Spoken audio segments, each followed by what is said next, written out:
Parliament and Legislatures, I'd like to spend just a minute on a bit of a larger question. As citizens, we want to promote bodies that have the capability to hold the government to account. We have NGOs, we have ministries trying to create social audits, create other monitoring mechanisms of programs, oversee the work of the government. Institutionally, in India, in a parliamentary democracy like India, we have the executive, which is the cabinet and the prime minister and everyone. Yeah. And the legislature, which comprises of all the other members of parliament. Sure. Now, one of the core functions of the legislature is to oversee the functioning of government. Okay. What we have done in the last 60 years is to systematically underinvest in this most central body for oversight of government, which is the parliament. Underinvest is in how much? So let me give you an example of what is underinvest. So when you have such a large task of overseeing the government, you would expect that you will build some capability for this body of members of parliament to actually do the job well. For example, in a session of parliament, there are something like 1,400 documents that are tabled in parliament by the government. So that MPs can scrutinize those documents and give feedback and inputs to the government to actually make things better. No human being, however active and smart, can read 1,400 documents that are tabled over a span of 25-30 days. So, in such a situation, what you need to do is create a capability for the MP to have research staff to actually look at these documents and highlight things that the MP should know, and therefore be able to hold the government to account properly. We have not created any capability for staff for MPs so far. Only that 10,000 rupees private secretary. Right. So, which is, completely inadequate. To hire some smart research staff who actually can go through the documents and help the MP and say, oh, by the way, here are the problems that you need to highlight to the government. Yeah, I mean, supposing even if you spend about 10 lakh rupees per MP, that's like 50 crore rupees. It's just nothing. It's complete peanuts compared to the magnitude of the task on hand and the formal authority that the MPs have, the formal responsibility that the MPs have in oversight of parliament. So, what we've done is we've missed a big picture oversight, agency in the country, and we've been, helping NGOs, we've been planning commissions for monitoring, ministries have been monitoring, everybody and his brother is doing monitoring, but we forgot parliament. That's the point I'm trying to say. I'll give you one example about the underinvestment in parliament. How much is the investment in parliament and legislatures? So I don't remember the exact budgetary amount, but I would say let's assume it's 200 crores. I'll have to look it up. If you look at this year's budget, there's an easy number to sort of pull out of. But I'm saying, the incremental 200 crores, 300 crores, whatever it is, it is such a small amount. But 200, 300 crores on the parliament plus the MP's salaries plus. All including, सब मिला के 500 करोड़. न पर वो aeroplane से घूमता है उसका भी. सब ले लो 500 करोड़ ले लो. 500 करोड़. सब ले लो. I'm just saying, I don't know the exact number. Plus rate legislature का और एक 2,000 crore. Let's say 2,000 crores, 3,000 crores. Our national budget is 11 lakh crores. Okay. So I'm saying to oversee the 11 lakh crore, you have spent 3,000 crores. It's completely such a small 0.0, the rounding off में चला जाएगा. So I'm saying that we are in a planning commission document. Typically they say 3% for oversight and 1% for oversight or monitoring of schemes. Out of that 1%, even if a partial number, small number goes to parliament, parliament will be significantly better equipped to actually do its job better. So that's the larger picture I wanted to paint before we get into the specifics of parliament itself. Okay. Now the parliament, what are the problems? Yeah. So clearly, and underinvestment is one of the causes of the problems. Yeah. But what are the problems? One is it rarely attends. They go on that whatever they call it. Yeah. So let me say two or three things on that.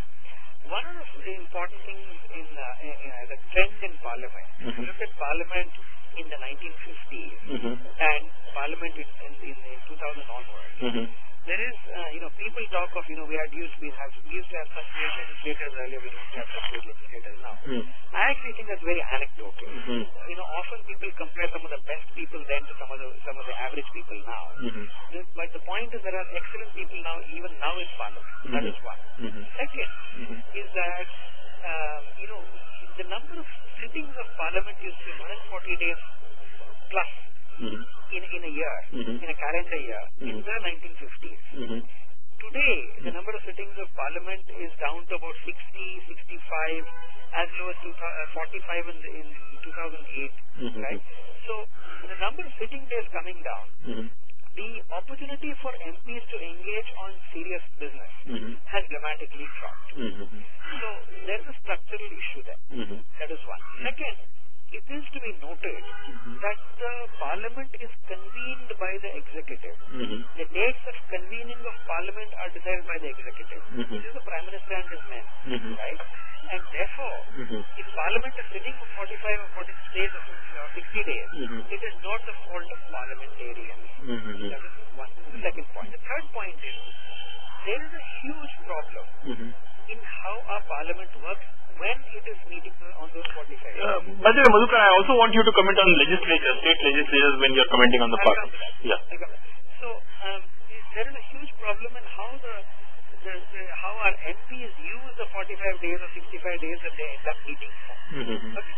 So, if you talk to them, there's an interesting angle they bring out, which I actually don't completely agree, which is to say that if we raise the issue in a legitimate, proper manner, the government doesn't take notice and doesn't act.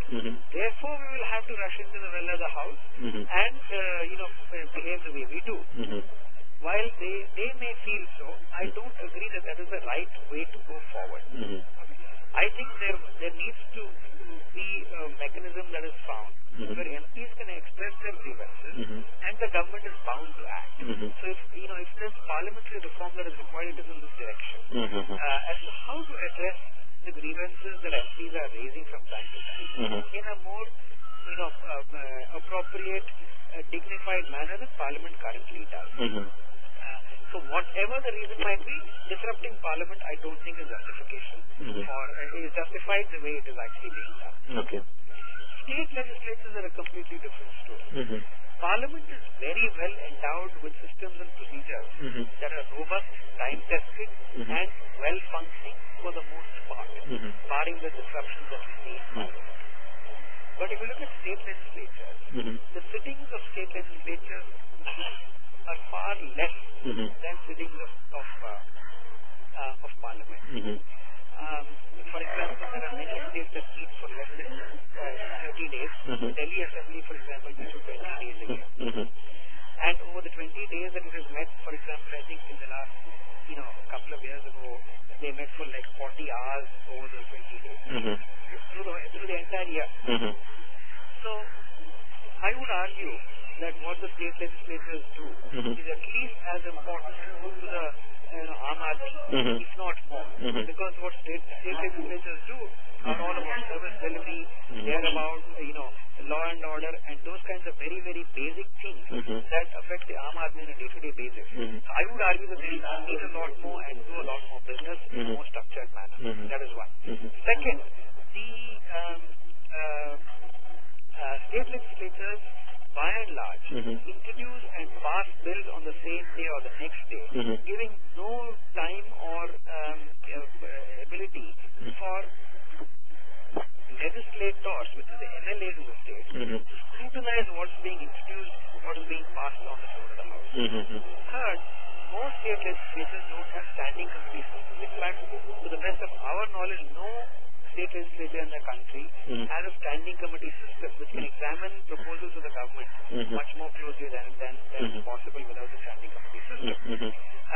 Sometimes state legislatures set up what they call select committees, but they are either inadequate or ill-equipped to their function fully. Therefore, state legislatures are a big cause for worry, much more than parliamentary. And the unfortunate thing is the scrutiny on state legislature is far lower than the scrutiny on the institution of parliament.